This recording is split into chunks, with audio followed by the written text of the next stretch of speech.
Bismillahirrahmanirrahim. Assalamualaikum warahmatullahi wabarakatuh. Selamat pagi Ibu Ike Pravitasari selaku dosen falsafah dan teori keperawatan, dan selamat pagi kepada semua teman-teman.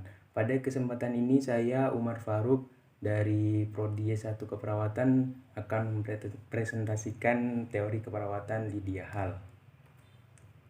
Biografi Lydia Hall. Tahun-tahun awal dan pendidikan. Lydia Hall lahir pada 21 September 1906 di New York, Amerika Serikat dengan nama Lydia Eloise William untuk menghormati nenek dari pihak ibu. Dia adalah putri pertama Louis William, dokter praktek umum, dan ibunya, Anna Ketterman di William. Bertahun-tahun kemudian, Hall memiliki seorang saudara lelaki bernama Henry William. Keluarganya pindah dari New York ke kota York, Pennsylvania untuk pekerjaan ayahnya.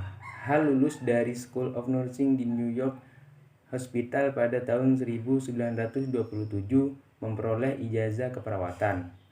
Meski begitu, dia merasa perlu untuk melanjutkan studinya, jadi dia memasuki University of Columbia, New York, memperoleh gelar sarjana dalam keperawatan kesehatan masyarakat pada tahun 1932.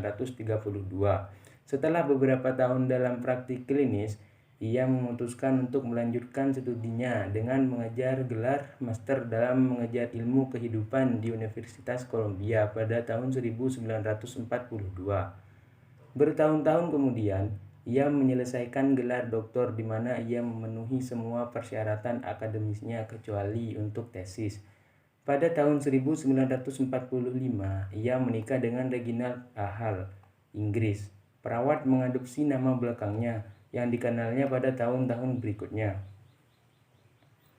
Selama tahun-tahun pertamanya sebagai perawat, ia fokus pada kesehatan preventif. Ini terjadi di Institute for Extension of Life di New York Metropolitan Insurance Company. Selain itu, ia memiliki kesempatan untuk bekerja untuk Asosiasi Jantung 1935 sampai 1940. Setahun kemudian, ia menjadi staf perawat untuk Asosiasi Perawat Tamu di New York selama 7 tahun. Selain itu, ia berhasil mempertahankan komunitas tempat di bidang kesehatan masyarakat. Kemudian, pada tahun 1950, ia menjadi guru di Teachers College di mana ia berhasil mengajar teknik untuk menjadi penasihat medis bagi siswa keperawatan. Dia juga seorang analisis yang didedikasikan untuk penelitian di bidang penyakit kardiovaskuler. Kemudian, Hall termotivasi untuk bekerja dalam penelitian di bidang rehabilitasi pasien yang sakit kronis. Ketertarikannya mendorongnya untuk mengembangkan teorinya tentang perawatan inti dan penyembuhan yang membuatnya dikenal secara internasional. Hall selalu tertarik pada pemulihan dan kesejahteraan pasiennya dalam perannya sebagai perawat profesional. Karena itu, ia menjadi terlibat dalam Pusat Perawatan dan Rehabilitasi Pusat Medis Montefiore atau CMM Lloyd di Bronx, New York. Pada tahun 1957 diputuskan untuk memperluas layanan pusat dan CMM bermitra dengan rumah sakit untuk membangun fasilitas baru. Direktur pusat Martin Czeskaski menghubungi Hall untuk memimpin perusahaan. Dia bekerja di sana dari tahun 1957 hingga 1962, bertanggung jawab atas administrasi tempat itu. Hall bekerja sebagai Direktur Umum Lloyd Center untuk area keperawatan dan lebih khusus lagi dalam keperawatan klinis. Pendidikan keperawatan dan penelitian, pusat ini menjadi panutan bagi institusi lain di Amerika Serikat dan Kanada yang mengikuti karirnya. Tahun terakhir, Lydia Hall telah menulis 21 publikasi. Selain membuat sejumlah besar artikel yang berkaitan dengan pendekatan teorinya, pada tahun 1967, ia menerima penghargaan akademi untuk alumni keperawatan dari Fakultas Master.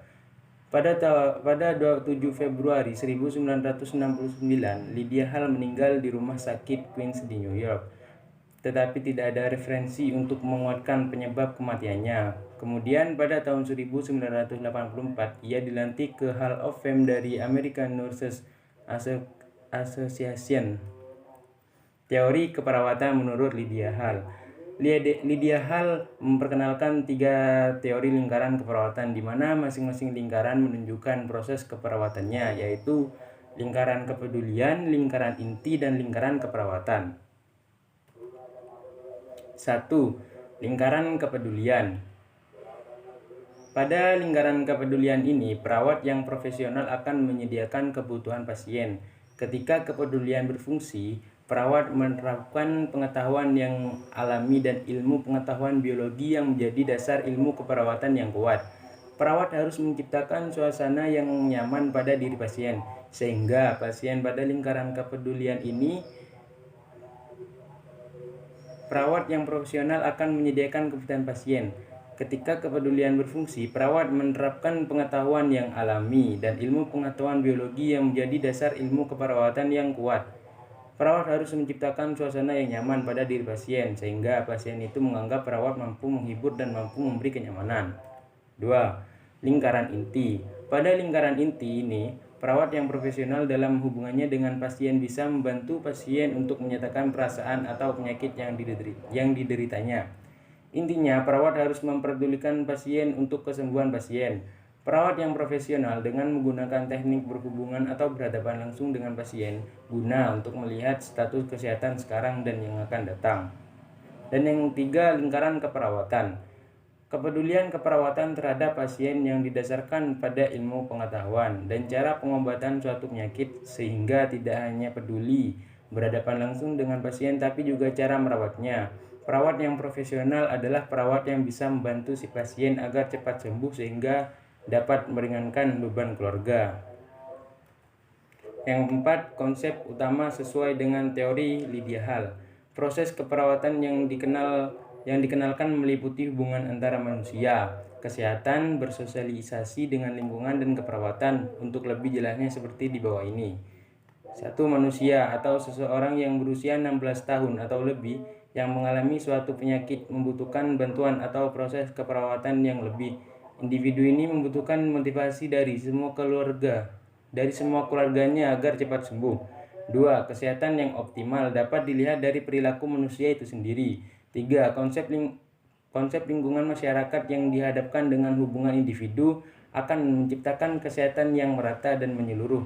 4. Proses keperawatan berhubungan dengan kepedulian inti dan keperawatan. Tujuan utama adalah untuk mencapai suatu hubungan antara individu dengan individu lain atau antara perawat dengan pasien.